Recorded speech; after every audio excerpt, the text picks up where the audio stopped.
Nicola Sturgeon could risk being turned away from the EU if she tries to gain membership without taking on the euro, as leader of an independent Scotland.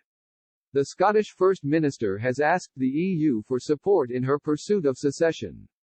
Since the UK voted to leave the EU in 2016, the SNP has pushed for another independence vote, hoping to take Scotland out of the UK and back into the bloc.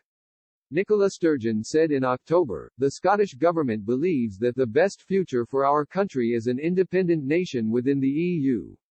It is precisely because we have a UK government that is determined to turn its back on cooperation, consensus and solidarity that Scotland needs an alternative way forward."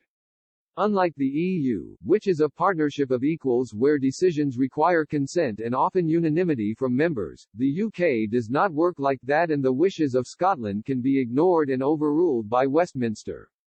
Scotland's ability to join the bloc has been the subject of tense debate in recent years.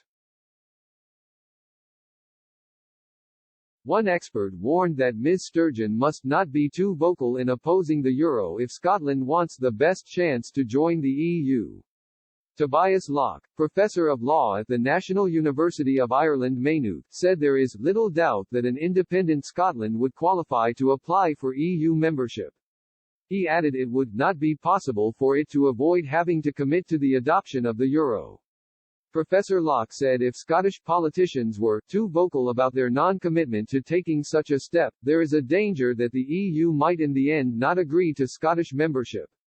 Asked last year if Scotland would adopt the euro, Ms. Sturgeon said, "No, I don't think it would." She added, "No, we wouldn't, and there are examples in the European Union today that prove that's not the case." Sweden, for example, joined the EU after the so-called requirements to join the euro were in place. Professor Locke is a co-author of a report which underlines how Scotland could join the EU. It says, accession to the EU is a substantial, detailed and time-consuming process, and has different implications for an independent Scotland post-Brexit. But it is a manageable process, and considering the diverse range of 22 states that have joined the EU after its initial launch, it would be hard to say Scotland could not, like these states, join too if that was its goal. In July, public law expert Aileen McCard told Express.co.uk that there are no legal barriers stopping Scotland from joining the EU.